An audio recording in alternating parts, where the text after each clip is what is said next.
Luna Park in Sydney, Australia shocked everyone late yesterday when they announced they would be adding Big Dipper, the world's first launched single-rail roller coaster and the first single-rail coaster from Intamin.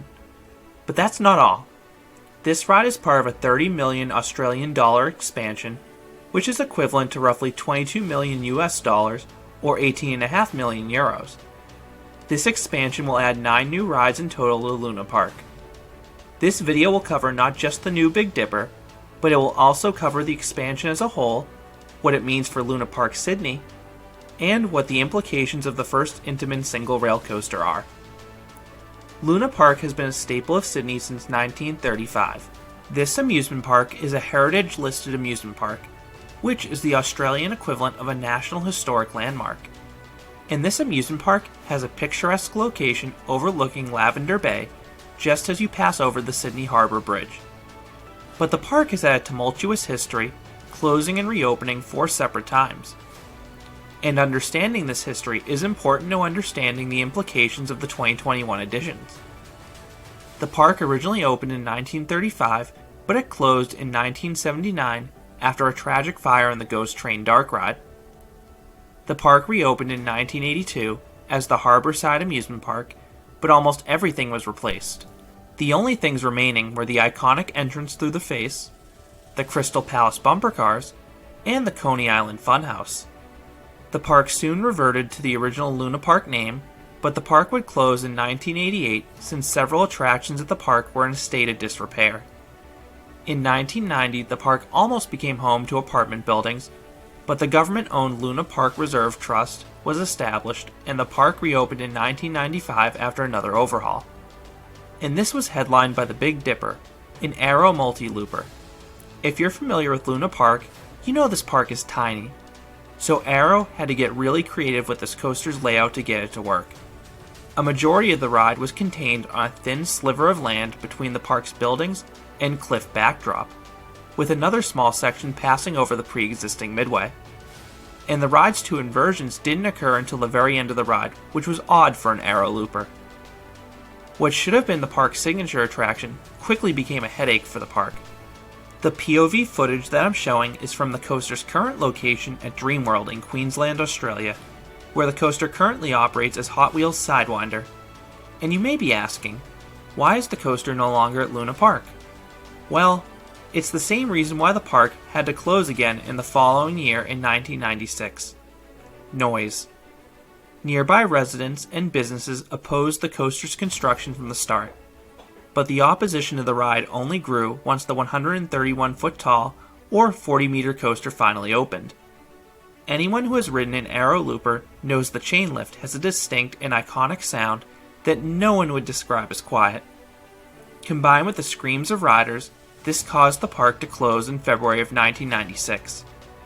The park reopened sporadically in late 2000 and early 2001 under strict conditions, but eventually the decision was made to remove the Big Dipper, selling it to Dreamworld, and renovating the entire park. When the park reopened in 2004, their only roller coaster was the wooden Wild Mouse, and it has remained that way until 2021, when Luna Park will funnel in a brand new Big Dipper roller coaster. And this won't be the park's second Big Dipper, it will actually be their third. The original Big Dipper was a classic wooden roller coaster. The ride was 2,625 feet long, or 800 meters long, and it was beloved by guests. But it was damaged in the 1979 Ghost Train fire, necessitating its removal. So I think it's really neat that the park is continuing to pay homage to their original signature attraction by reusing the Big Dipper name and also establishing a main entrance similar to the old Big Dipper's entrance. Hopefully it works out better for Luna Park this time around. And that's all going to come down to how much noise the new Big Dipper makes. This will be the first Intamin hot racer. Intamin announced their new single-rail coasters earlier this year, so no one knows how loud this coaster will be. When looking at the Rocky Mountain Construction or RMC Raptor, those rides have a very noticeable roar to them, so hopefully Intamin's version of the single-rail coaster rides much more quietly. Another thing working in the favor of the new Big Dipper is the ride's height. The new Big Dipper has a max launch speed of 45 miles per hour, or 72 kilometers per hour. With that speed, the ride's max height is likely around the 60 to 70 foot range, or 18 to 21 meters in height. That's roughly half the size of the prior Aero Big Dipper, so that bodes well for the coaster's compliance to noise regulations because it shouldn't extend too far above the cliff. Now let's talk about the layout.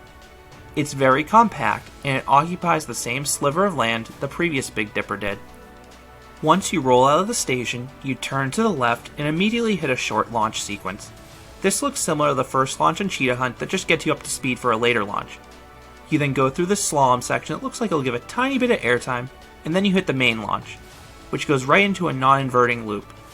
I expect this non-inverting loop will have some good whip to it, but maybe not airtime. You then go through a Sidewinder inversion. That's followed by the ride's best airtime hill, and then you go through this S-hill that looks like it has some good whip to it. You then fly around the station and go through this awesome looking corkscrew. You then go around another sharp turn and hit the brake run. While the ride is short, it looks very well paced. The RMC Raptors are among the most intense and fast-paced coasters in the world. So when Intamin announced they'd try their hand at the single rail coaster, I had visions of another equally as intense coaster. But I'm gonna pump the brakes now. This Big Dipper is not intended to be as intense as the original RMC Raptors. That's not saying Intamin can't eventually do that. I have full confidence that they can. But Luna Park went for something that was a bit tamer while still plenty wild for most guests.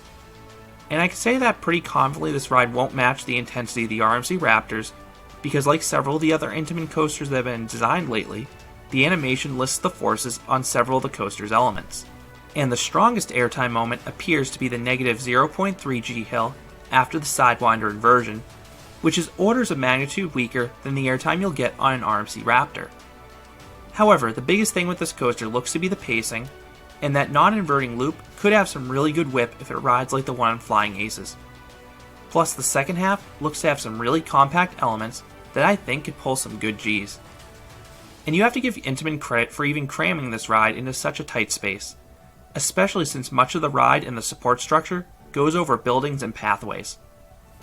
And the fact this is the first launch single rail coaster makes it quite intriguing as well.